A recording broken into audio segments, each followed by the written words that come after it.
What's going on, guys? It's Jimmy here. Welcome to our daily show where we discuss everything going on here in our country that you need to know about here on a daily basis. And things are getting really heated up here. Check this out. Russia has landed a new rocket strike on a major nuclear plant. And there's warnings of a new Chernobyl type meltdown here in Europe. And this is just the latest of Putin's schemes going on here right now. Here's the details. Ukraine accused Russian forces of launching rockets at a major nuclear power plant, Zaporizhia. Say that 10 times fast, right? Further ratcheting fears of an accident a day after the United Nations watchdog warned that fighting at the occupied complex risked a nuclear disaster. It was the second time in many days that the plant, which is the largest of its kind in Europe, was hit. Yeah. And of course, Ukraine and Russia have traded blame for the attacks. How Russia could blame Ukraine for the attack on their own soil is beyond me. What is Russia going to say? They attacked themselves at their own nuclear plant? I mean, I wouldn't put it past them, but I mean, how can you? And you can't make this stuff up. I mean, I digress. The rockets launched struck near a dry storage facility where 174 casks with spent nuclear fuel are kept, according to the state-run nuclear power company. Explosions blew out windows in parts of the plant, and one worker was hospitalized with shrapnel wounds.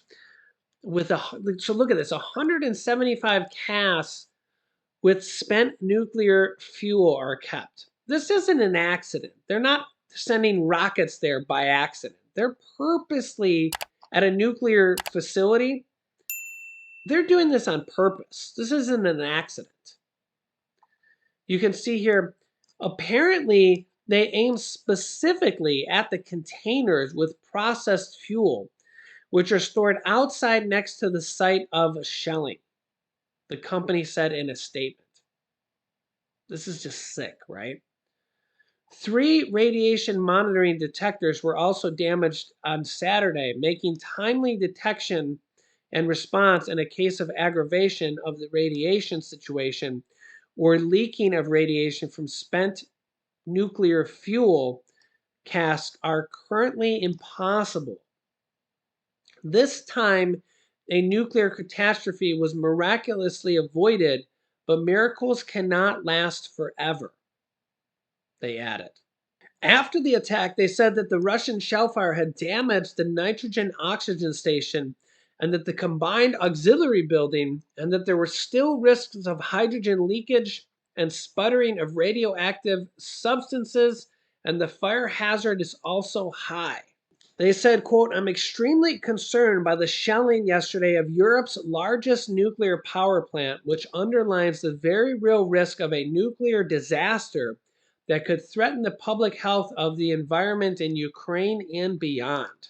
Now, think about how big of a disaster Chernobyl was here. We still talk about it today. Everybody knows the name here. And this is the largest plant that was just attacked here in Europe. I mean, this is just unbelievable. And this is being done here on purpose. They're just waiting for a type of a explosion or something to go on, and then what? And then what? And we know that radiation from Chernobyl went on for hundreds or even thousands of miles in some cases, and is still radioactive today. And it's just a natural disaster. And let me know your thoughts on this. This is just sick, absolutely sick. And this is not the first nuclear power plant that has been targeted by Russian forces and Putin. Um, this is just, I don't even know what to say here. It's just only a matter of time, honestly, until we see something tragic happen. Meanwhile, China has ordered more fresh military drills around Taiwan here just in the last 24 hours, as tensions have not really eased on that. So they're continuing to announce more military drills around Taiwan. And this is, you have to wonder here as well, are we going to see another Ukraine type situation there as well?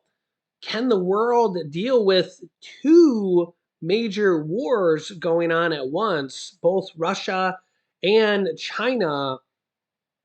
I mean, can you imagine? Could you imagine? That would just be unbelievable. I mean, don't get me wrong, China is a much, much bigger threat than Russia. I mean, Russia's a pretty big country, but China is 4 times the size of the United States when it comes to population. Okay. They have like, let's see here. Yeah, China has 1.4 billion people as of 2020, where the United States had about 330 million people. So they have like 4 times the amount of people in China than the United States has. So it's like 4 United States is worth of people. That's a lot of people. I don't think we want to be involved in a war with China. I mean, I don't think there would be any winners there at all. For example, here, Russia's population is 144 million. And of course, they're spread out over that big, massive land area. So, and Ukraine's is about 45 million as well. So that's why Ukraine is actually kind of able to hold their own against Russia, especially with the amount of support they're getting from around the world. Now, if the war in Ukraine ever ends, we would see gas prices come down pretty dramatically, more so than we're seeing now. We have seen gas come down for close to 55 days in a row now. You can see here the national average gas prices here at 405 as the average. Of course, the price in California much higher. They kind of bring up the average. But you can see here a month ago, we were at 472. Now we're at 405. So it has dropped about, what is that, 65, 67 cents here. So that's a pretty significant drop. I also seen this headline. Gasoline prices could fall to $2.99 in the next week. Now, this is because gas prices in some areas is down to like 330 in some areas. I have seen some comments from some people saying, Jimmy, gas is like $3.30 in my area.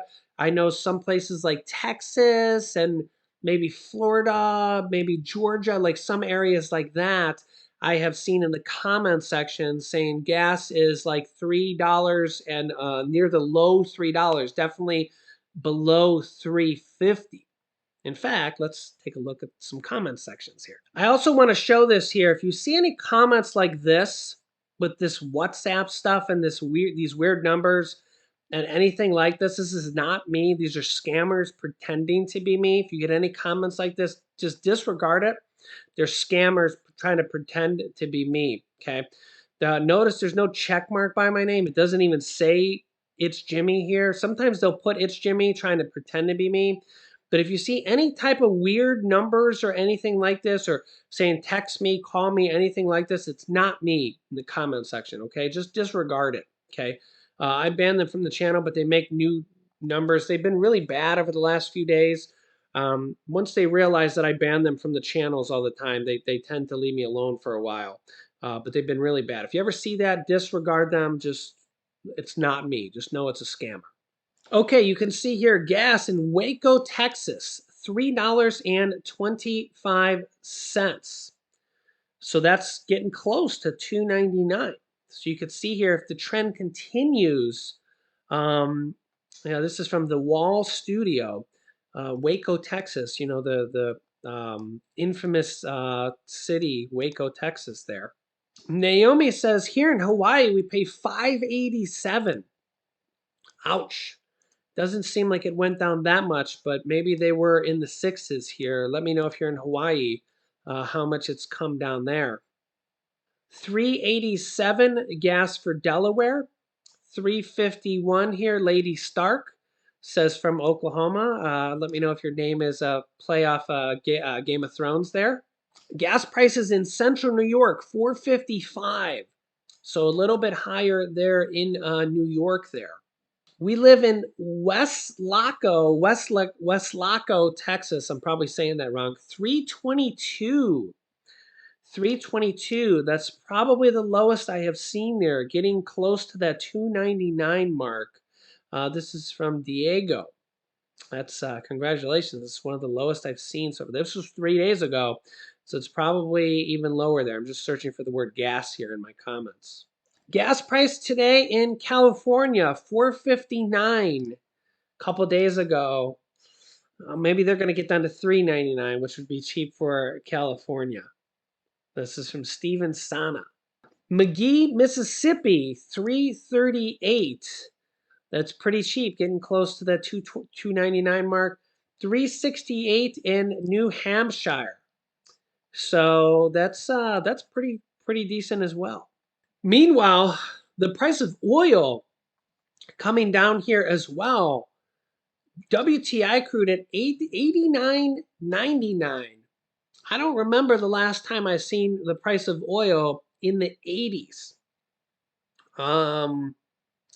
Maybe you have a better memory than me on this. Have we seen the price of oil in the 80s?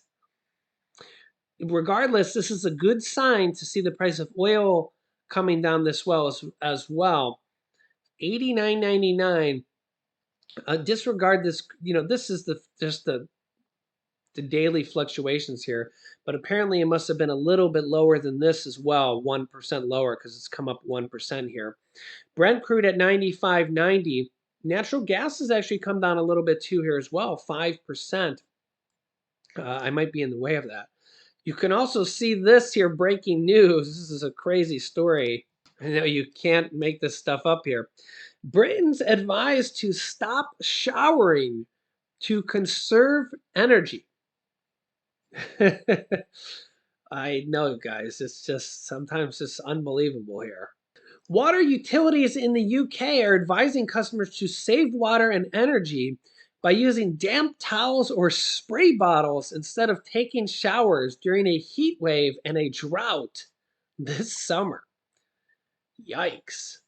Customers say the pieces of advice water companies are giving are laughable, including looking up a 4-minute long song to take a shower or collecting cold water in the shower until the water heats up.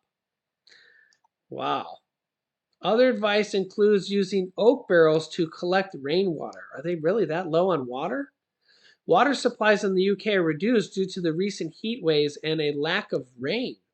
And some utilities have already introduced hose pipe bans in some areas to save water. Wow. We've seen some similar things here in the US, but not really with water so much. You can see here Texas, California, and New York energy companies say they're prepared to withstand scorching temperatures. Over 89 million people are under active National Weather Service extreme heat advisories, watches, and warnings. And remember, we've had those major floodings here in major states here recently as well.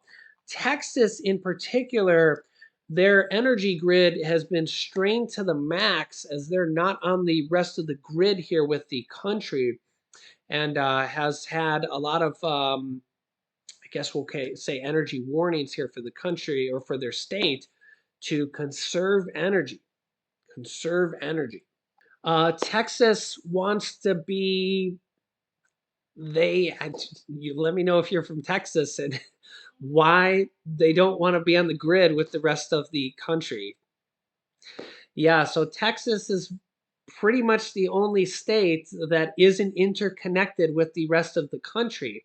Were they at one time? Back in the day, they were, yes.